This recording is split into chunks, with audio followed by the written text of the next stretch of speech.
Afternoon, अभी दोपहर हुई। Good afternoon, welcome back to my channel. सभी को प्यार भरी राधे राधे। और आई होप आप सभी अपने पेरेंट्स के साथ में, अपने कजन्स के साथ में गर्मियों का लुफ्त उठा रहे होंगे, क्योंकि दिल्ली में बहुत ज़्यादा गर्मी है।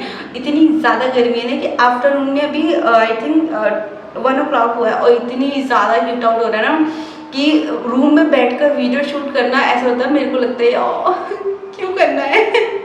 सीरियसली ऐसे फील होता है, क्योंकि मेरे को वीडियो शूट करना अच्छा लगता है, बट ना इतना स्वेटिंग होता है, इतना लाइटिंग के साथ में पंखा बंद करके एसी बंद करके हमको शूट करना पड़ता है। और तो एसी चला सकती हूँ, बट मेरे रूम में एसी है नहीं।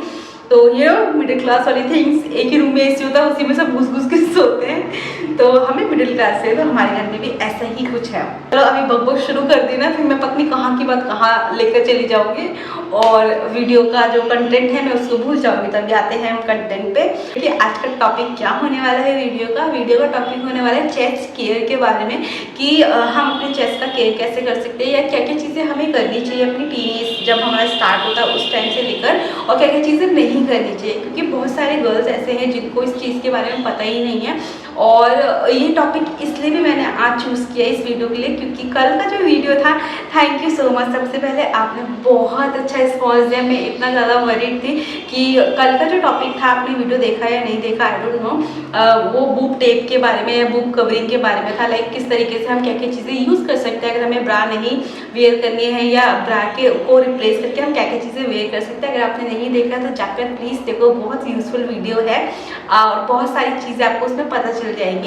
तो कल का वीडियो देख के किसी एक सब्सक्राइबर ने मुझे इंस्टाग्राम पे डीएम किया था कि मैं चेस्ट केयर के बारे में बताऊँ और क्या क्या चीज़ें इफेक्टफुल हो सकती है, क्या क्या चीज़ें अवॉइड करनी है टीनेज गर्ल्स को, मैं उनके साथ वो शेयर करूँ। तो मैं उनका स्क्रीनशॉट तो नहीं लगा सकती क्योंकि उन्होंने बहुत लंबा चौड़ा मैसेज किया था। And thank you so much for that कि आपने मुझे मैसेज किया, आपने मेरी चीज़ों को समझकर मुझे इतना रिस्पेक्ट के साथ में मैसेज किया कि मैं आपके लिए इस तरीके की वीडियो बना पाऊँ। तो thank you so much for that. और आज का वीडियो स्टार्ट करते हैं, क्योंकि आज का वीडियो बहुत जल्दी स्टार्ट करके बहुत जल्दी खत्म करना है, क्योंकि कुछ टॉपिक हैं जो हमें कवर करने हैं। तो हम स्टार्ट करते हैं अपने फर्स्ट पॉइंट के साथ में कि आप लोग क्या चीज़ ध्यान रखती हैं जब आप टीन एज में एंटर कर रहे हो और आपका जो बॉडी स्ट्रक्चर है वो चेंज हो रहा है, आपकी बॉडी में चेंजेस आ रहे हैं। तो उस टाइम से आपने क्या चीज़ें स्टार्ट करनी है। तो फर्स्ट थिंग जो आपने हमेशा ध्यान रखनी है, फर्स्ट थिंग कि ये आपका अगर चेस्ट हैवी है, आपके शोल्डर के अकॉर्डिंग आपका चेस्ट थोड़ा सा हैवी है, ज़्यादा हैवी है, तो क्या होता है जब भी आप एक्सरसाइज करते हो तो आपको ना विदाउट ब्रा एक्सरसाइज करनी है, ठीक है, अगर पॉसिबल है तो। अगर पॉसिबल नहीं है तो आप स्पोर्ट्स ब्रा जो होती है वो परचेज कर सकते हो। बहुत तरीके की स्पोर्ट्स ब्रा आती हैं जो मार्केट में अवेलेबल है, आप वो परचेज कर सकते हो और उनको वेयर करने के बाद ही आप अपना जो भी एक्सरसाइज करनी है या जो भी रनिंग करनी है, जॉगिंग करनी है, योगासन्स करने हैं, वो कुछ भी करना है तो आपने वो स्पोर्ट्स ब्रा वेयर करके ही करना है। और वो स्पोर्ट्स ब्रा क्यों वेयर करने हैं, नॉर्मल ब्रा आप क्यों वेयर नहीं कर सकते, मैं आपको वो बता देती हूँ कि जब हम स्पोर्ट्स ब्रा वेयर करते हैं तो स्पोर्ट्स ब्रा ना पीछे से भी सपोर्टिंग वाली होती है, क्योंकि अगर आपने स्पोर्ट्स ब्रा देखी होगी तो ये कुछ इस तरीके की होती है। ये क्या करती है, आपकी चेस्ट को पूरा कवर करके रखती है, बैक साइड से भी कवर करके रखती है। यहाँ पे थोड़ा सा होल टाइप का होता है अपने हैंड्स का स्पेस के लिए। तो इससे क्या होता है, जो आपकी चेस्ट होती है, आप एक्सरसाइज कर रहे हो, जॉगिंग कर रहे हो, रनिंग कर रहे हो, योगासन कर रहे हो या कोई भी फिजिकल एक्टिविटी कर रहे हो, तो जो आपकी चेस्ट होती है अगर हैवी है तो वो बाउंस नहीं करती है। नॉर्मल ब्रा पहनोगी तो वो इस तरीके की कुछ होती है, जिसको वेयर करने के बाद आपकी जो चेस्ट होती है वो बाउंस करती है। और जब आपकी चेस्ट आप एक्सरसाइज करो बहुत ज़्यादा बाउंस करती है, जिसकी वजह से आपको चेस्ट पेन स्टार्ट हो सकता है और जो चेस्ट का शेप है वो थोड़ा सा ख़राब हो सकता है। लाइक वो ना मसल थोड़ी सी लूज हो सकती है। तो आपको जब भी एक्सरसाइज करनी है तो आपने स्पोर्ट्स ब्रा वेयर करके ही करनी है। और अगर आपका फ्लैट चेस्ट है या चेस्ट नॉर्मल है आपका, तो आप क्या कर सकते हो, आप कोई से भी ब्रा वेयर कर सकते हो। लाइक नॉर्मल वाली भी वेयर कर सकते हो, स्पोर्ट्स ब्रा भी वेयर कर सकते हो, बट मैं आपको प्रेफर ये करूँगी कि आप स्पोर्ट्स ब्रा वेयर करके ही एक्सरसाइज करो, ताकि आपकी चेस्ट में कोई पेन ना हो और मसल्स लूज ना हो। सेकेंड पॉइंट ये है कि जब भी आप अपना ब्रा परचेज करते हो तो वो अपना सेम साइज़ का ब्रा परचेज करो। लाइक बहुत ओवर साइज ब्रा परचेज मत करो, बहुत लाइक टाइट ब्रा होता है वो परचेज मत करो। डेली बेसिस में अगर आप ब्रा वेयर कर रहे हो तो आप नॉर्मल कॉटन वाली जो ब्रा होती है ना, आप वो परचेज कर सकते हो, ठीक है। या फिर कुछ ऐसी ब्रा होती है जो कॉटन मिक्स वाली होती है, आप वो वाली ब्रा परचेज कर सकते हो। कुछ ब्रा ऐसी होती है जिसमें वायर लगा होता है, नीचे की तरफ जो कमर वाला एरिया होता है वहाँ पे भी वायर होता है, और जो कप वाला एरिया होता है वहाँ पर भी वायरिंग होता है, इस तरीके से वायरिंग होता है। तो मैं आपको यही सजेस्ट करूँगी कि आप ये वाला जो वायरिंग वाला जो ब्रा होता है वो डेली बेसिस पे वेयर मत करो, क्योंकि उससे क्या होता है, ये मेरी गायनेकोलॉजिस्ट ने मुझे बताया था जब मुझे पीसीओएस का प्रॉब्लम था।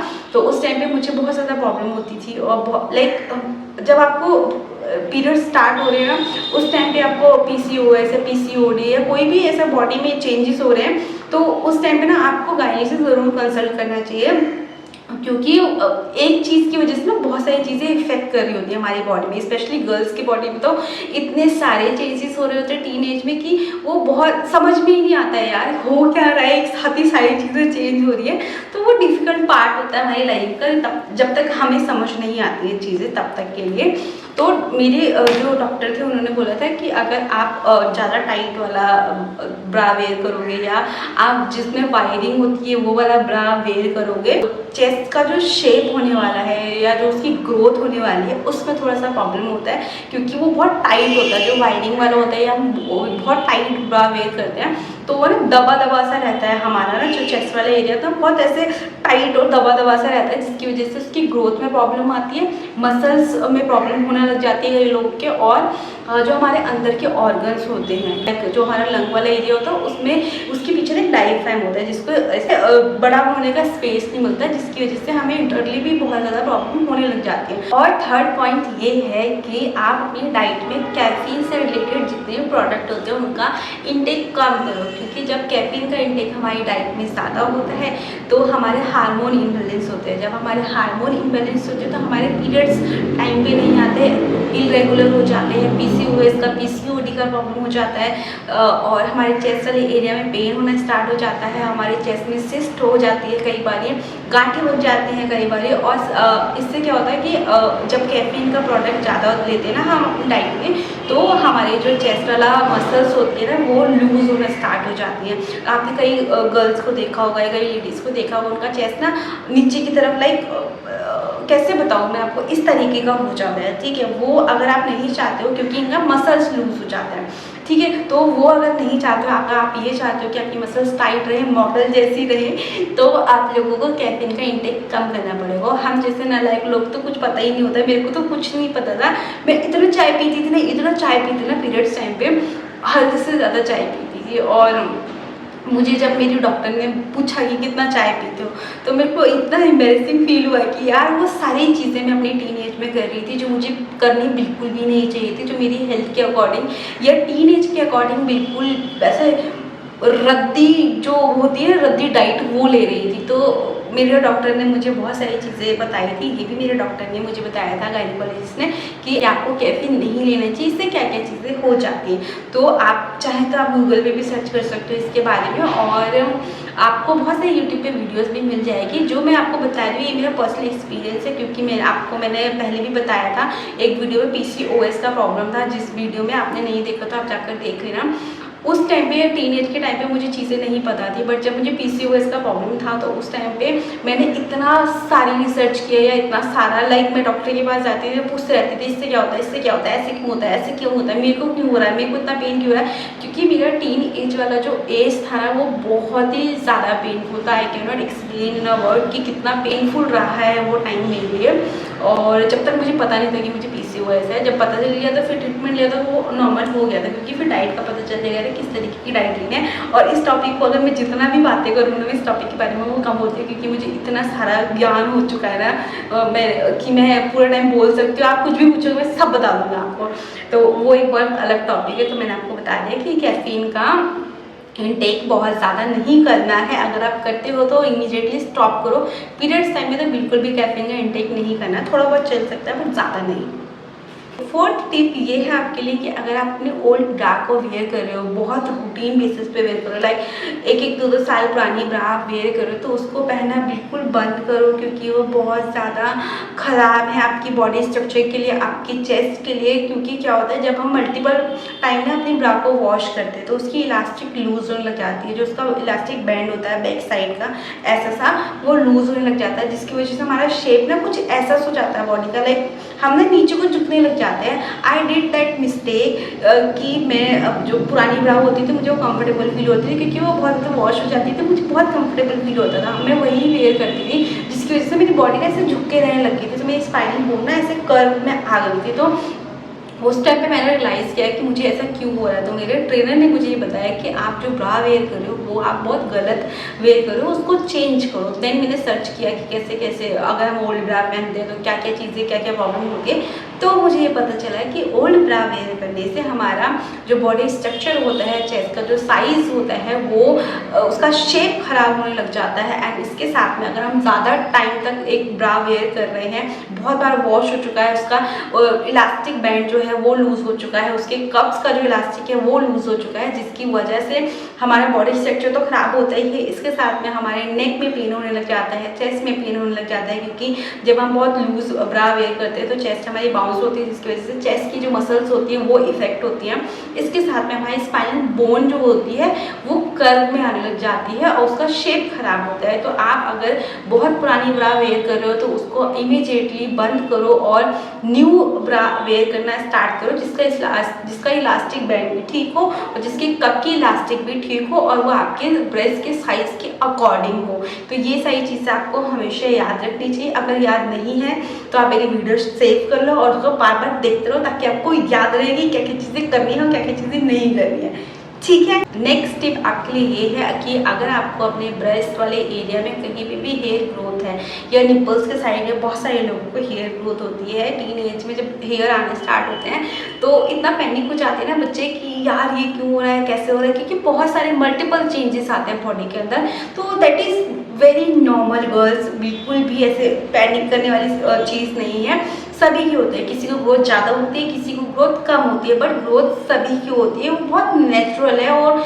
इसमें इतना घबराने वाली या पैनिक करने वाली कोई बात नहीं है। और ऐसा भी नहीं है कि आपको रिमूव ही करना है तभी आप अच्छे दिखोगे, आप को रिमूव नहीं करो तो आप अनकंफर्टेबल फील करो, ऐसा बिल्कुल भी नहीं होना चाहिए।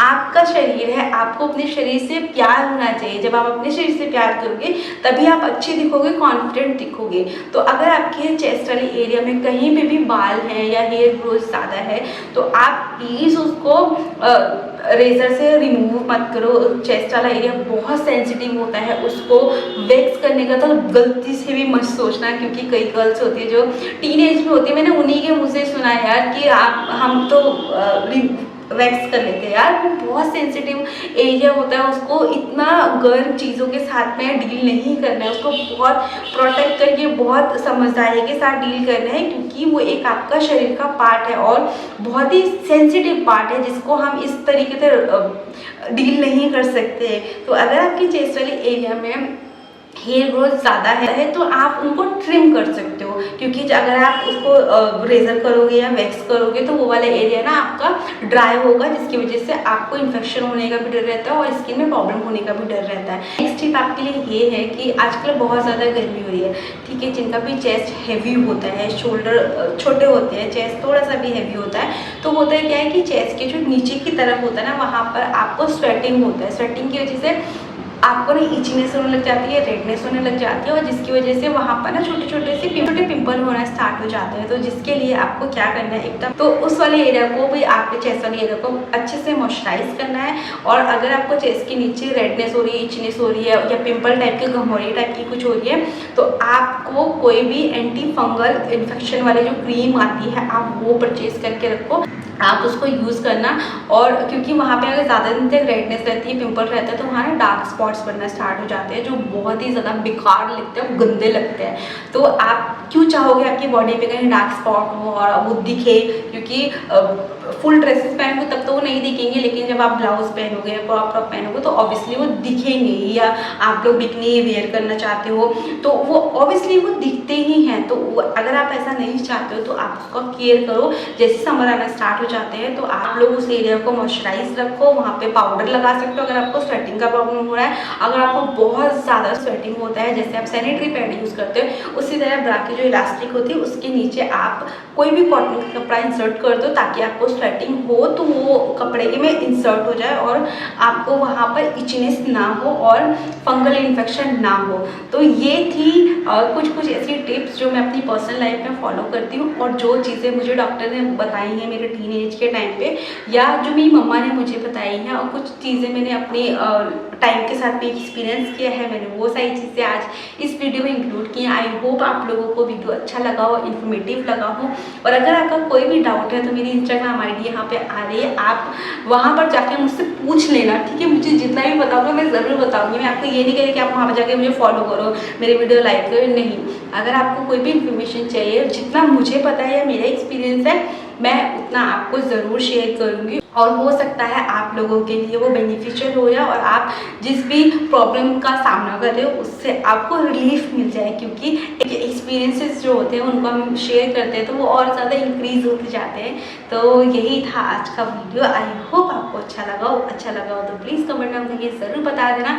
इन्फॉर्मेटिव लगा हो तो प्लीज़ लोगों के साथ शेयर कर देना, जो टीनेज गर्ल्स हैं जिनको लगता है आपको नीड है उन लोगों के साथ में। और बस यही था, मिलते हैं कल एक न्यू वीडियो न्यू ब्लॉग के साथ में। तब तक के लिए tata bye bye, Radhe Radhe.